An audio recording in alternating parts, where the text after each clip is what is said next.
You're gambling with World War III. You're gambling. Following Trump's meltdown with Zelensky in the White House, Britain and France are to propose a one-month truce for Ukraine. Keir Starmer and Emmanuel Macron met in London with other European leaders to thrash out a new way forward. Sunday's London summit came after Zelensky's jaw-dropping ambush on live TV at Washington, D.C.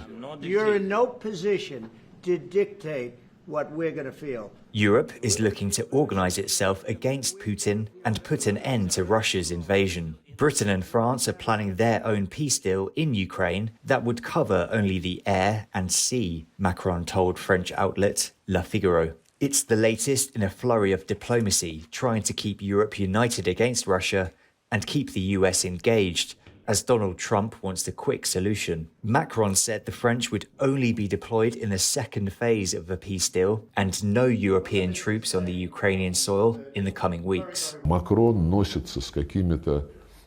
Да, и Стармер тоже. Вот сейчас мы про миротворцев, мы готовим столько-то тысяч, мы будем обеспечивать прикрытие с воздуха этих миротворцев. Это тоже наглость. Europe's teamwork on Ukraine comes as America continues to improve relations with Moscow. In an extraordinary development, the US now no longer believes Russia is a cyber threat against national security, as Putin is on the inside, according to a Guardian source. President Trump has both publicly and privately indicated that the danger of cyber attacks from Russia is not worth worrying about. Defense Secretary Pete Hegseth has ordered US Cyber Command to halt offensive operations against Russia, the New York Times reports. Stopping all offensive cyber operations against Russia opens up critical US infrastructure, according to experts. The policy U-turn is a major change, defying decades of intelligence reports highlighting the threats posed by aggressive digital warfare from Russia. Trump's latest moves were greeted warmly by Kremlin mouthpiece Dmitry Peskov. Мы голосуем за одну резолюцию Генеральной Ассамблеи ООН, в котором содержатся абсолютно сбалансированные формулировки по украинскому кризису. Этого действительно невозможно было представить. Новая администрация стремительно меняет все конфигурации внешнеполитические. Это во многом совпадает с нашим видением. Сейчас предпринимаются попытки выйти на диалог, наладить все отношения. Предстоит долгий путь, потому что нанесен огромный ущерб всему комплексу двусторонних отношений. Но если будет сохраняться политическая воля двух лидеров, президента Путина и президента Трампа, то этот путь можно будет пройти достаточно быстро. In better news for Ukraine, Starmer doubled down on the UK's support for Kyiv. The UK is prepared to back this with boots on the ground and planes in the air. Together with others, Europe must do the heavy lifting. But to support peace in our continent and to succeed, this effort must have strong US backing. UK Chancellor Rachel Reeves has signed off a £2.6 billion loan deal for Ukraine. The loan will be repaid with profits generated from immobilised Russian sovereign assets.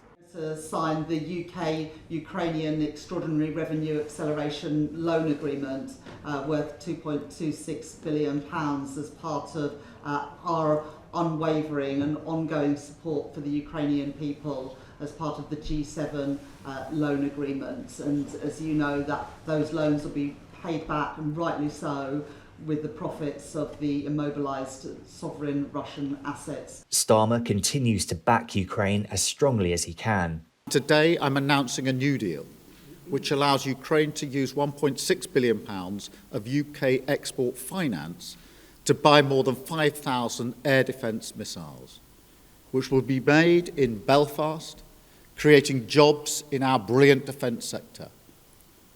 This will be vital for protecting critical infrastructure now and strengthening Ukraine in securing the peace when it comes. The so-called jack-of-all-trades missiles will keep people and infrastructure safe from attack, according to the Ministry of Defence. Starmer said the UK, France and others involved with talks had agreed to come up with a European-led plan to find a secure resolution to the conflict. we've agreed that the UK, France and others will work with Ukraine on a plan to stop the fighting. Then we'll discuss that plan with the United States and take it forward together.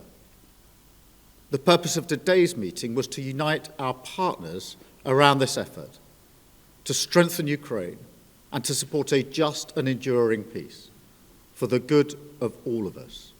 Dominating the talks was also the issue of restoring relations between Ukraine and the US after Trump's sensational put-down of Zelensky on Friday. We had a meeting today, as you know, with President Zelensky, and I would say it didn't work out exactly great from his standpoint. I think he very much overplayed his hand. We're looking for peace. We're not looking for somebody that's going to sign up a strong power and then not make peace because they feel emboldened, and that's what I saw happening. I'm looking for peace. We're not looking to go into a 10-year war and play games. We want peace. And it was just my impression that if we do that, if we sign up, he's looking for something that I'm not looking for. He's looking to go on and fight. We're looking to end the death. Following the meeting in London, Zelensky met King Charles after catching a helicopter to Sandringham. EU leaders flocked to support Zelensky following the Oval shouting match, reaffirming their commitment to reaching a lasting peace. The PM has spoken with Donald Trump multiple times over the past couple of days, as he has said he wants to bridge the rift between them. Despite the disastrous meeting, Zelensky said he is still ready to sign a US-Ukraine minerals deal. Ukraine's president is willing to have a constructive dialogue with the United States, regardless of the seismic dispute with Donald Trump on Friday.